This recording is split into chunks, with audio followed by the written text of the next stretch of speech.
Hola, ¿qué tal? Muy buenos días, ¿cómo le va?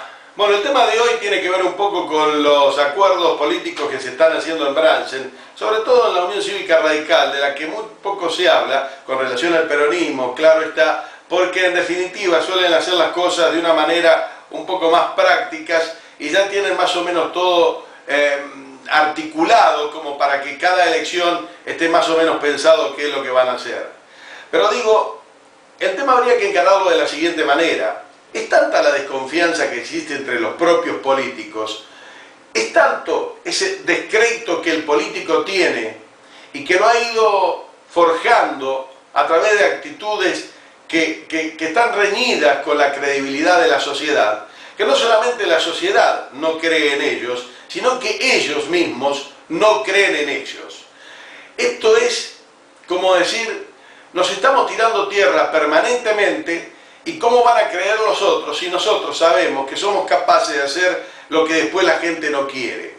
Me refiero a esto porque tiene un poco que ver con el tema del armado de listas en el orden nacional, si usted quiere. Con aquellos candidatos que votamos y después dejan su mandato en la mitad del camino. Con aquellos candidatos que votamos y después se van yendo a otro bloque y esa estructura que la sociedad les dio como para tener una mayoría en la Cámara de Diputados, en la Cámara de Senadores, nacional, provincial o donde sea, o en los consejos deliberantes, termina fragmentándose, fracturándose y no demuestra en lo más mínimo el esquema y el gráfico que había armado la sociedad con su voto, termina absolutamente todo dividido. En Bransen, por ejemplo, los peronistas que votaron en su momento a determinado partido político, siempre con una orientación, hoy se encuentran que en el Consejo Deliberante ese bloque ya no está más. Hay 4 o 5 bloques, cada uno tiene su propio bloque y ese en realidad no fue el mandato de la sociedad.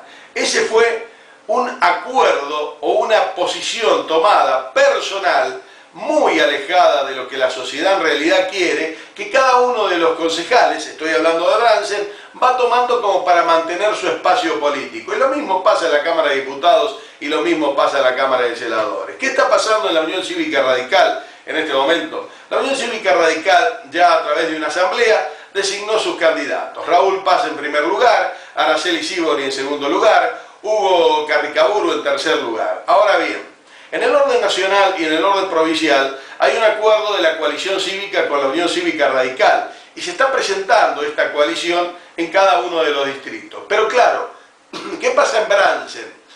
En Bransen la coalición cívica tiene una particularidad. Tiene 1 o 2 candidatos que suelen arrastrar un importante número de votos, entre ellos Tito Cosaco, y que además de arrastrar un importante número de votos, ha hecho una buena gestión en el Consejo Deliberante cuando estuvo. Entonces Tito Cosaco es de esos candidatos apetecibles como para formar un bloque o para formar una unidad. Ahora, la particularidad digo porque la coalición cívica o Alari, en forma individual, como partido político, nunca arrastró nada en Bransen. Directamente casi diría que no existe como fuerza política de importancia en nuestra ciudad. Estoy hablando en forma individual. Sí, es un partido que en la conjunción o en la unidad o en un bloque que se forme, en una alianza, para decirlo exactamente, con otro partido, fundamentalmente con la Unión Cívica Radical, potencia y potencia quizás mucho más de lo que podría lograr en forma individual. Es esto de que ahí sí la suma de las dos fuerzas se potencian. ¿Cuál sería quizá la lista ideal? Y la lista ideal sería Raúl Paz para mantener el primer lugar y ya que están armando una alianza, Tito Cosaco en segundo lugar. ¿Por qué se está discutiendo mucho y la situación no está tan clara y todavía no hay un acuerdo ya como para anunciarlo? Porque la Unión Cívica Radical no quiere darle el segundo lugar a Cosaco, que es lo que pretende la coalición cívica. Parte de razón tiene uno, parte de razón tiene el otro. ¿Cuál es la parte de razón que tiene la coalición cívica? La importancia de Tito Cosaco potenciando la lista de la Unión Cívica Radical. ¿Cuál es la razón de la Unión Cívica Radical? La siguiente, y aquí está el descrédito que tienen entre los propios políticos. Si nosotros le damos el segundo lugar a Tito Cosaco, es posible que si el peronismo va dividido en 1 o 2 partidos, como es posible que vaya, por un lado Iraca Toni, que es peronista, pero se lleva parte del peronismo, con de Narváez y con Solá, qué va a hacer Arias, por otro lado, y qué parte del peronismo se llevará. Es posible que puedan ingresar al Consejo Deliberante 2, 2 y 2. ¿Está claro? Como ingresaron en alguna oportunidad. Dice el radicalismo, ¿qué pasa si ingresa Raúl Paz y Tito Cosaco? Y bueno, ahí está. Ustedes mantienen la cantidad de números concejales, sí, pero si dentro de 2 meses o 3 meses, o un año y medio, Lilita Carrió se enoja y empiezan a romper y a desarmarse las unidades políticas que se hicieron, el radicalismo tendría minoría en el Consejo Deliberante. A ver, tienen razón, no creen entre ellos que pueda haber una fidelidad y un respeto al voto de la gente. El voto de la gente sería votar a Raúl Paz, a Tito Cosaco, a Araceli Sívori, como sea la lista correspondiente.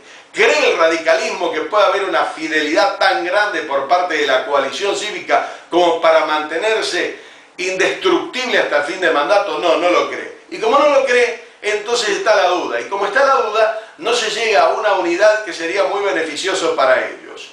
Si esto fuese por ley, si nadie pudiese romper lo que la gente dio con su voto, si nadie pudiese romper lo que la gente mandó con su voto al Consejo Deliberante, a la Cámara de Diputados, a la Cámara de Senadores, entonces la cosa sería mucho más seria. ¿Estará bien estructurar las cosas con leyes? A mí me cuesta pensar que ese sea el fundamento y que esté bien. Me gusta más la libre opción, la determinación de los ciudadanos y de los políticos. Pero cuando no se da, habría que buscar una manera como para que la ciudadanía no se sienta defraudada y como para que los políticos puedan hacer alianzas o jugar mucho más limpio porque creen en el político que tienen al lado y en el partido político con el que están negociando. Esto no sucede lamentablemente. Y si los propios políticos no creen en ellos, ¿cómo va a creer la ciudadanía? Este es un mensaje que hay que darlo de una vez por todas. Credibilidad a la sociedad para que volvamos a tener fe en nuestros gobernantes. Hasta la próxima.